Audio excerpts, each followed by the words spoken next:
The world will be riding dapper in just a few short weeks. Break out your best tweed suit and kickstart your bike.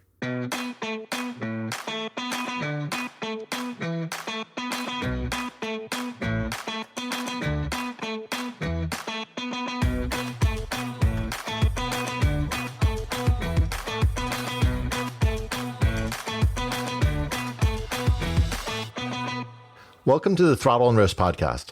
I'm your host, Neil Smearshart. In today's episode, I'll be talking about the Distinguished Gentleman's Ride. This annual global charity ride has been going on for more than a decade. And this year, it runs on Sunday, May 18th.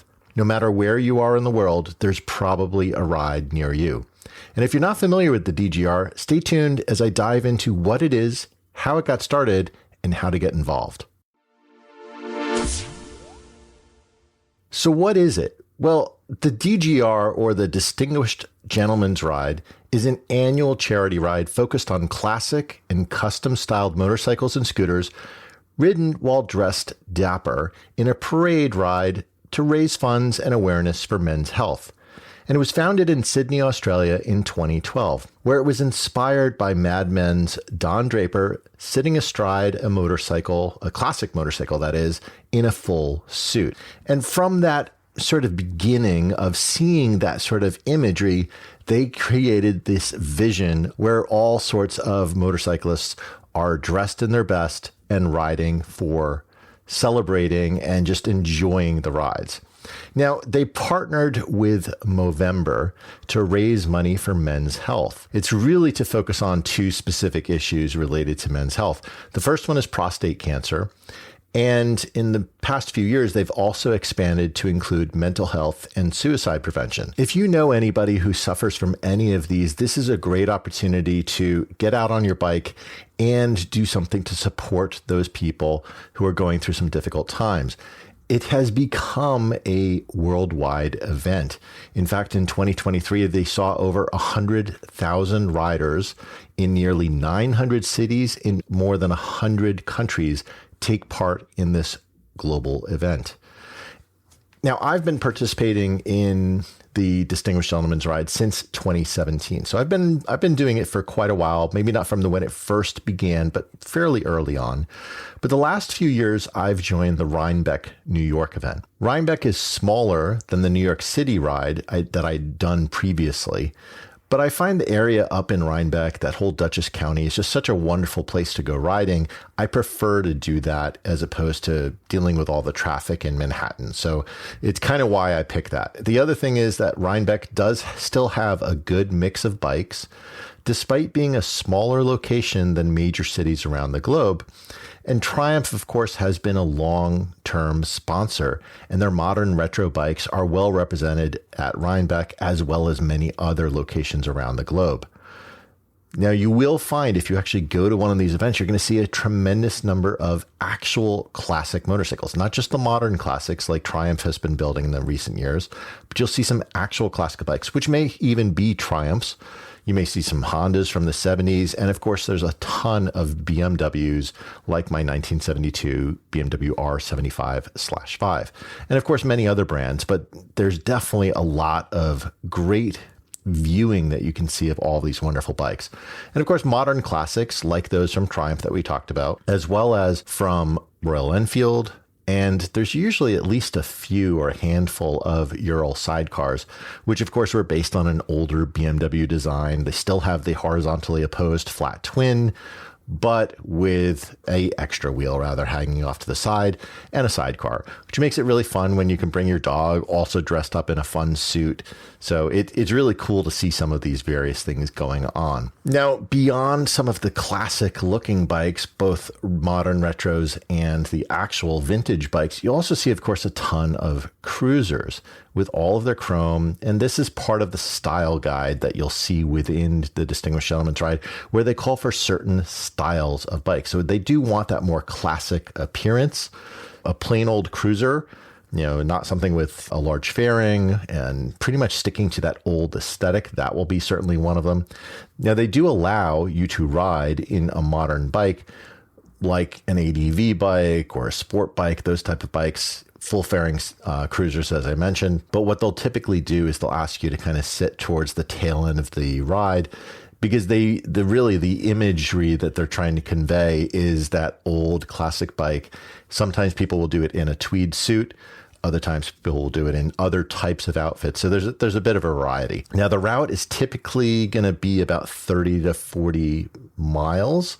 The police are going to be blocking major roads. So this way you can keep the group together, avoid, cars getting in the middle of that group. Now, the fun thing to me with this is just the variety of the attire that you're going to see. I've seen outfits ranging from tuxedos to tweed suits and even some steampunk styles. So there isn't just a single style, and you can really make it your own. The bottom line ultimately is to ride dapper. So however you want to convey that, that's what it's really all about. So there's a few ways if you want to get involved with this that you can do so. Now, certainly one of the easiest ways, it doesn't involve you having to have a motorcycle. So if you're still contemplating getting a bike at this point, you can get involved with this event just by donating and supporting some other riders. Now, I'll be, of course, riding, as I mentioned, at the Rhinebeck. You're more than welcome to donate in my name on there, which would be at gfolk.me. That's GFOLK.me/throttle and roast. Of course, you don't have to only donate to other riders. You could also ride yourself. Part of the thing, as we mentioned, is really you want to be thinking of how can you be dapper. Part of that appeal is seeing that bunch of really old classic motorcycles riding through a city with everyone in a suit. Now, it is slow speed, so some participants do forego wearing riding gear that you would normally do just to protect yourself. Now, for me personally, I have about 50 miles of riding just to get to the start of it. So I tend to wear armor underneath my dapper suit. So I'll use a Knox armored shirt, for example, onto the upper part of my body. And that provides both impact and abrasion resistance, even though I've got the tweed suit sitting on top of it. So very easy that you can do. Helmets are, of course, mandatory. Check out the episode that we did a few weeks ago about helmets if you wanted to kind of see what are some options for you that you might want to consider. And as you get to the ride, of course, there's a ride host at each event, and they're going to do a pre-ride meeting just to make sure that all of the participants know what to expect and what is going on, how the route is going to be managed, all of the other details. Of course, they'll also be picking out some people who will be volunteers, and these will oftentimes act as corner markers. So as you're going along the ride leader will actually designate the next person to just say, hey, pull off to the side here, hold it so they block the road a bit and allow all of the other following participants to get onto that turn that you need to do. So it's really well organized. And so if you're worried about a large group ride, you don't have to worry with the Distinguished Gentleman's Ride. It's really, really well organized. Now, it is a slow speed parade ride, so don't expect stunts or hooligan riding. This is really opportunity to raise awareness of motorcycles, but in a positive light, while also contributing to supporting men's health. So we're not trying to be the stunt riders. We're not trying to be people where non-riders will become annoyed at this. They will actually oftentimes be waving. They'll really enjoy it. So it's really about an opportunity to have a very positive impact. Now, usually I'm taking my 1972 BMW R75/5. Unfortunately, I had a bit of an electrical fire with that last year, and the bike is still a bit out of commission. So I'll be riding on my R18.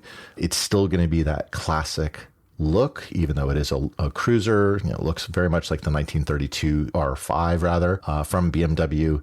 And of course, the really fun thing is if you love seeing a lot of those old bikes, there's a lot of these older bikes to gaze at before the ride.